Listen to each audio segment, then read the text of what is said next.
dengan NIM 21124.1194. Perkenalkan, nama saya Fitri Distinasari dengan NIM 2112-401103. Kami mahasiswa dari Universitas Islam Nahdlatul Ulama Jepara, program studi Teknik Informatika, Fakultas Sains dan Teknologi.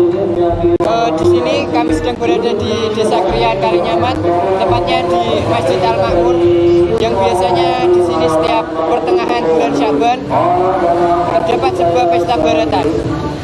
Untuk mengetahui lebih lanjut, kami akan mewawancarai dengan salah satu pihak yayasan penyelenggara acara tersebut. Until every sound is a symphony from my heart beat.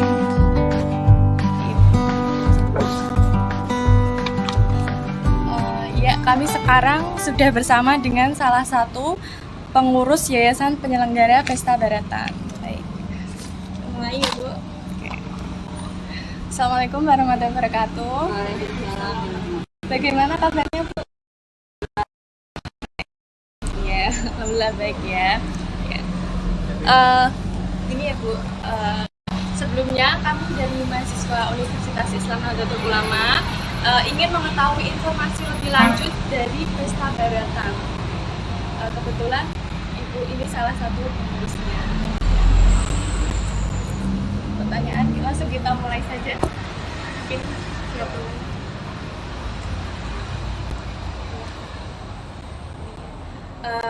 Apa sih, Bu, makna malam nisfu Sya'ban? Kan Pesta Baratan kan biasanya diadakan pada malam nisfu Sya'ban kan ya, 15 pertengahan, sekitar pertengahan bulan Sya'ban. Iya. Kalau untuk makna dari malam nisfu Sya'ban bagi masyarakat Kalimantan sendiri itu apa? Jadi memang Sya'ban untuk masyarakat Kalimantan itu memang memiliki arti sendiri. Artinya gini, jadi memang sejak dulu setiap nisfu Sya'ban itu masyarakat Kalimantan itu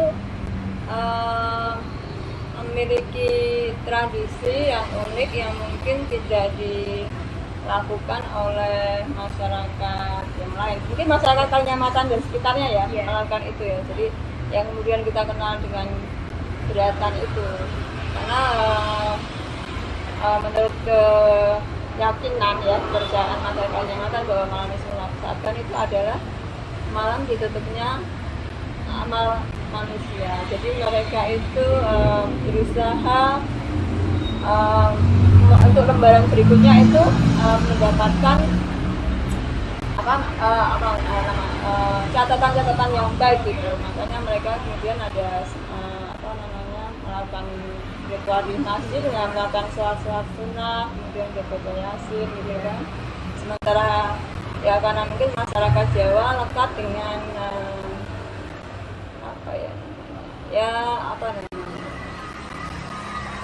Malam sakral intinya gitu ya. Iya, maksudnya gini, jadi kayak ibu-ibunya itu kan bikin uli yang katanya tuh ini kata orang-orang tua ya, dari kata afuli yang artinya itu memohon ampun. Nah, jadi maksudnya dikait-kaitkan kayak gitu. Istilahnya apa ya, saat orang ya Pak disimbol-simbolkan gitulah ya. Jadi nanti itu ada sholat sunnah di masjid tempat saya biasanya, terus mereka ada makan kuli itu, tadi bagikan ke tetangga, ketan. Jadi memang dari malam sholat mereka pengennya tuh ketan juga diakramikan dengan nyikat setan ya kan, kayak gitu ya. Intinya meminta pengampunan, malam meminta pengampunan gitu.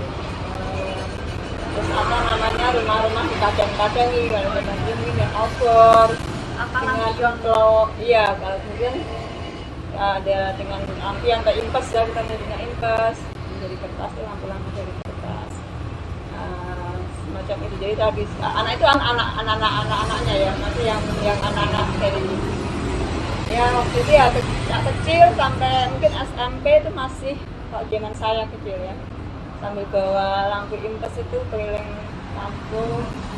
Dan ada yel-yelnya gitu, ada yel-yel khasnya gitu. Jadi tradisi baratan itu sebenarnya seperti itu, dan hampir di setiap desa itu sama di daerah Kalinyamatan dan sekitarnya. Kenapa saya bilang sekitarnya, karena ternyata di kecamatan, maksudnya daerah-daerah Kalipucang itu juga mereka ada, sekitaran Mayong. Iya, sekitarnya ya, dan sekitarnya.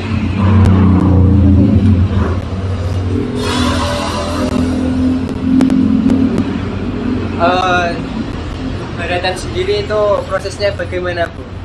Mulai dari pemilihan peserta, latihan, sampai hari pelaksanaannya itu. Jadi mungkin perlu saya jelaskan terlebih dahulu bahwa itu tradisi yang ada di daerah Kalinyamatan. Nah, kemudian kami dari Yayasan Lembayung Kalinyamatan itu, waktu itu belum jadi yayasan ya, mencoba mengangkat tradisi ini gitu, mencoba diperkenalkan ke masyarakat luas. Ini ada tradisi unik ya, di daerah Kalinyamatan dengan lampu-lampu impesnya gitu, tradisi arak-arakan. Walaupun sifatnya kalau di kampung kan tidak sebesar ketika kita ngadain itu ya, dengan merekrut banyak orang gitu ya, yang kemudian kita namakan pesta beratan gitu loh ya. Jadi itu tradisi beratan, kita mengadopsi tradisi beratan memang sudah ada di daerah Kalinyamatan, kemudian kita angkat jadi sebuah event tahunan, event budaya yang namanya pesta beratan. Tadi pertanyaannya apa? Proses pemilihan peserta. Proses pemilihan peserta. Jadi kalau peserta itu tidak ada pilihan. Jadi biasanya ini Mbak siapa tadi pernah ikut. Jadi memang kita bikin pengumuman aja. Lihat ya kan Instagram itu. Iya. Instagramnya Lembayung, di Facebook atau para panitia biasanya mereka pada woro-woro dan masing-masing bahwa dibuka pendaftaran untuk menjadi peserta. Kalau peserta itu tidak ada syarat ya, yang penting mereka mau melakukan latihan selama paling tidak 2 bulan. Sekarang kalau yang ada audisinya itu untuk Ratu Dendayanya saja. Ratu Dendayang memang ada audisinya, jadi memang ada juri yang kemudian akan Oh, berarti peminatnya cukup banyak ya? Peminatnya banyak sekali. Cuma nanti biasanya terus pada latihannya itu nanti ya, karena memang latihan 1 minggu 2 kali selama 2 bulan. Jadi emang benar-benar yang fokus dan berminat untuk tampil sampai di hari H itu nanti biasanya kira-kira 150-an gitu lah. Kalau yang datang sampai 250 sampai 300. Bisa sampai dari Mbak Sri sana itu ada yang pengen ikut juga. Bahkan ada yang dari luar Jepara yang pernah ada. Begitu. Bagaimana sih Bu proses pelaksanaan arak-arakan pesta beratan seperti formasi, alurnya mulai dari awal hingga sampai selesai? Ya, kalau formasinya itu sebenarnya kalau pribadi menganggapnya tidak ada pakem ya, tidak ada pakem seperti mungkin tradisi-tradisi di kota lain harus ini itu enggak. Jadi cuma ya memang karena ikon kita itu ikon yang dari Lembayung ya, yang pesta beratan itu Ratu Kalinyamat yang memang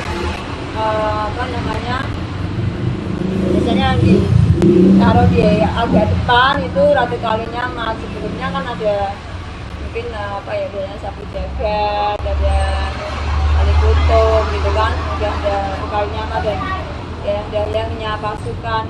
Jadi kalau formasinya itu sesuai dengan maunya sutradara.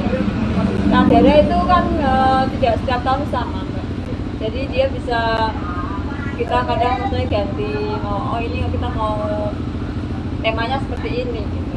Nah, tema seperti ini, ini nanti depan sini aja, depan ini aja, misalnya pernah dibuka taruh depan atau nanti apa yang depan gitu. Nggak ada formasi yang pakem, tapi biasanya memang depan sekali itu ya kayak sapu jagat. Mungkin maksudnya karena ya itu yang nyaponi jurah disapu dari ya kita pakai simbol-simbol gitu ya, maksudnya dari arah bahaya, dari bala gitu. Baru kemudian nanti ada Ratu Kalinyamat dan dayang-dayangnya, pasukannya. Kemudian nanti ada tabur bunga, ada penari impes, ada pembawa apa namanya penari lampion ya mas saya. Kemudian ada penari puli, lantas ada pasukan obor, kemudian apa lagi ya, tokoh-tokoh nanti akan pentas di atas panggung itu, karena setiap nanti di akhir acara biasanya ada pementasan Sendra Tasik kan, itu biasanya menjelaskan Kang Ratu Kalinyamat. Nah tinggal nanti yang mau dibawain di atas panggung apa gitu. Nah itu nanti tokoh-tokohnya yang ikut berperan juga ikut arah-arah, pokoknya semua yang terlibat di dalam pesta arah-arah itu nanti kita pentaskan di atas panggung gitu. Seperti itu. Biasanya gimana sih Bu rute atau tempat arak-arakan pesta beratan dilaksanakan dan kapan mau dilaksanakan? Jadi waktu jam berapa? Kalau pesta beratan ya. Pesta beratan dari tahun ke tahun tuh sempat mengalami berkali perubahan. Kalau dari awal-awal dulu memang dari Masjid Al Makmur ya, karena waktu itu kan ngajak kerjasama muda-muda penuh kriak dengan muda, jadi kita minta tolong mereka untuk mendampingi pihak masjid. Alhamdulillah dia selesai. Jadi untuk mempermudah aja setiap tahun di sana, karena memang Masjid Al Makmur itu termasuk masjid yang sekarang. Nah itu jadi kita di sana. Startnya kalau zaman dulu masih lewat sini, Afrika juga ya Afrika ya. Yang sekarang pom bensin itu lembak, lewat pom bensin itu lewat sini sana sampai ke Balai Benih. Balai Benih itu kan jadi orang apa dari polsek. Ya, terus gitu. Terus di situ beberapa kali kita pentas itu di situ finishnya awal-awal ya. Terus kemudian karena ya memasukkan jalan dari awal acara beratan terus mengatur jalan, kemudian nggak boleh lagi lewat sini, langsung ke sana lewat YND. Dari Al-Makmur terus YB. Al-Makmur YND terus baru ke barat ke sana ke Balai Benih. Balai Benih itu lama-lama Balai Benih itu pas dipakai pas mau acara beratan mereka pas ditanduri gitu, ditanduri. Jadi nggak bisa nandur apa ya, pagi atau apa kalau nggak salah. Terus kemudian kita sempat finishnya di kecamatan, kemudian sempat di lapangan Kenari Progondo, kemudian sempat di finishnya di pasar Kalinyamatan yang belakang itu, tau nggak ya? Yang samping pagi. Ya gitu. Tapi kemudian lagi-lagi terakhir nggak boleh, memang benar-benar memasukkan jalan gitu. Lagi lewat jalan raya. Beberapa tahun terakhir kita tuh di Banyu Putih itu ya startnya di Margoso, startnya di depan Masjid Margoso. Masjid Al-Falah. Iya, finishnya di lapangan Banyu. Dulu 2018 mungkin masih di sini ya? 18 di lapangan. Enggak, startnya. Oh startnya? Iya. Startnya di sini. Tapi nyebrang jalannya tuh juga bikin macet juga. Nah itu akhirnya dievaluasi lagi sama pihak kepolisian. Karena acara kita tuh tidak berdiri sendiri mas. Jadi kita tuh sebelum pementasan itu ya koordinasi dengan pihak Pemkab, kepolisian. Jadi koordinasi ada audiensi gitu.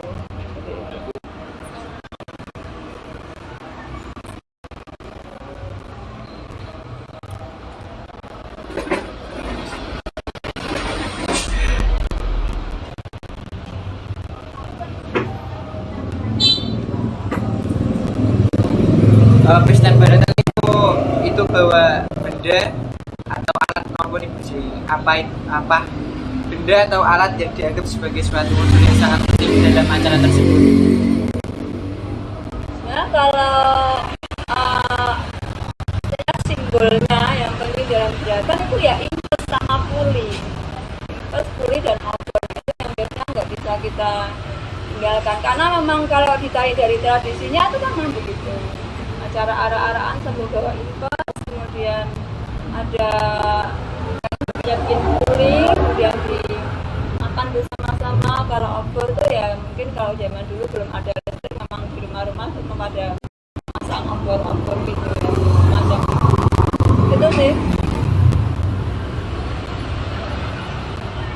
Nilai-nilai apa yang terkandung dalam pesta bedaratan? Sebenarnya banyak. Nah, sebenarnya ini kalau mau itu harusnya tugas bimbingan. Harusnya tugas bimbingan bukan tugas saya. Nanti jadi harusnya tahu oh nilai apa generasi baru apa nilai budaya. Jadi ini kemudian kenapa budaya itu memang ada seni, ada tarinya, ada musik, ada ya budaya yang kaitan dengan kebudayaan ya kan. Kemudian kostum, peran di atas panggung gitu. Kemudian nilai apa lagi? Nilai sosial betul. Apa mas? Kenapa nilai sosial mas?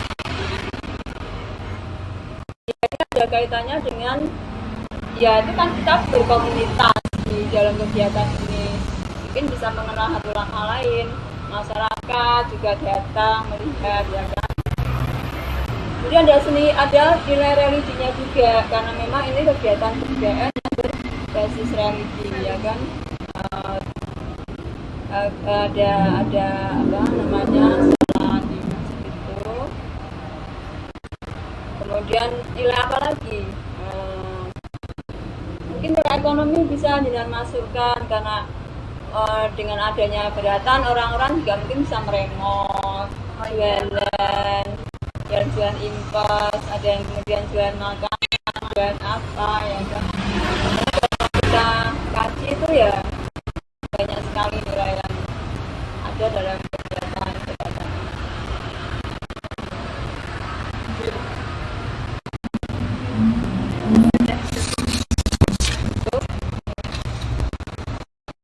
Jadi kesimpulan dari acara ini yaitu tradisi yang sudah turun-temurun yang sudah dilaksanakan sejak tanggal 15 Syakban dulu. Pertengahan 15 Syakban. Pertengahan Syakban atau istilahnya nisfu Syakban. Pada malam nisfu Syakban. Betul. Akan tetapi prosesnya sudah mengalami perubahan. Namun inti dari acara ini masih tetap sama. Perubahan ini dilakukan oleh Sanggar Lembar. Ya, maksudnya perubahan gimana mas? Maksudnya tempat Oh iya. Kalau Kenapa tidak ada pertanyaan? Sering sekali itu saya lihat ada teman-teman di sosmed itu. Kenapa ada Ratu Kalinyamatnya? Tradisinya kan nggak ada. Nggak kepikiran. kalau boleh ditambahkan. Nggak kepikiran. Ya. Jadi makanya kenapa saya tawarkan ini? Jadi paling tidak nanti nanti secara video ya. Iya. Dia ada tertulisnya nggak? Iya. Oke. Ya, jadi menghasilkan sifat itu udah nggak murni lagi pesta bedaratan itu karena aslinya ya mungkin orang asli sini ya aslinya tuh nggak ada namanya ara-araan terus ada ratu ya memang nggak ada. Kalau asli tradisinya tuh emang ara-araan bawa impas bawa oncar mungkin ya terus berjel-jel sambil muter kampung gitu. Tapi ini itu kegiatan kebudayaan itu bisa kita tambahi. Kalau museum nggak bisa kita tambahi, harus murni asli. Tapi kalau kebudayaan itu bisa kita tambah dan itu sama saja. Dan ini dilihat banyak orang ya kan yang tentunya mereka tidak hanya ingin coba jangan bayangkan kalau hanya melihat orang tuh jalan sambil bawa impas gitu menarik ya. Ya mungkin kalau untuk acara pertama yang dilakukan Rembayung itu membuat rekor muri bawa impasnya menarik ya. Tapi kalau setiap tahun seperti itu tidak ada penambahan kan nggak menarik. Pertama itu, yang kedua adalah bahwa kita ini tinggal di daerah Kalinyamatan yang notabene ada sosok Ratu Kalinyamat yang pernah memerintah yang kerajaannya ada di daerah sini ya kan, daerah sekian tuh keratonnya kan. Dan memang kalau dirunut, maksudnya gini, tradisi beratan itu ada dua versi yang dua versi kenapa tradisi beratan itu ada di daerah Kalimantan. Yang pertama versi apa ya? Mungkin itu kayak folklore gitu dari mulut ke mulut dari dulu sampai sekarang gitu bahwa pesta yang pertama itu mungkin dari sisi religi yang tadi ya disusahkan itu karena malah penutupan amal itu jadi mungkin mereka ingin memadang-madangi rumah dengan obor-obor dan kalau itu ya kalau secara simbolis karena pengen juga padang apinya gitu ya disusahkan mereka ingin membuka lembaran baru dengan hati yang lebih terang gitu kan. Nah, yang kedua itu dari folklore dari mulut itu dikaitkan dengan kematian Dewi sampai Ratu Kalinyama yang tewas di tangan Nabi Sang gitu. Dibawa ke para jenazahnya kemudian iring-iringan itu dipadang-padangi oleh masyarakat itu juga ada lampu ya yaitu dengan obor-obor. Nah itu jadi dua versi itu kita coba kawinkan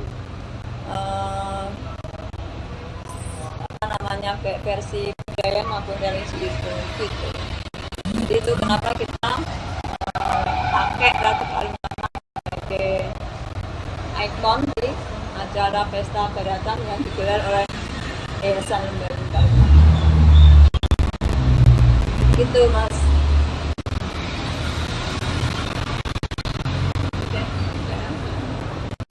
Mungkin itu saja Bu.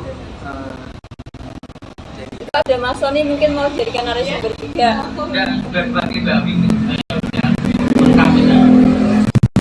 Kami saya dan teman-teman mau minta maaf atas kesalahannya atau salah kata atau apapun. Tapi saya berterima kasih atas waktu dan sudah dikasih informasi yang bisa menambah wawasan kita tentang ini. Monggo Mbak Dinda. Terima kasih ya Bu atas waktu yang sudah sama-sama. Dan Mas Roy, terima kasih berkat beliau itu dapat ketemu sama jenengan. Dan cukup sekian dari kami, kurang lebihnya mohon maaf. Wassalamualaikum warahmatullahi wabarakatuh. I'm looking down, it's really far.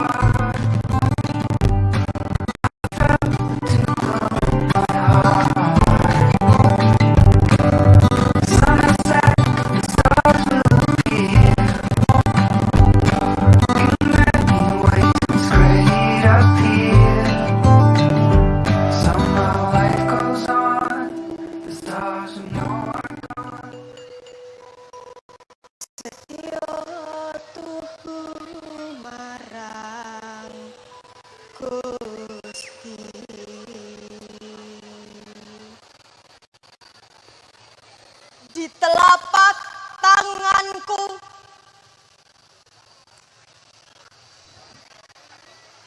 aku melukis wajahmu pada malam-malam sunyi.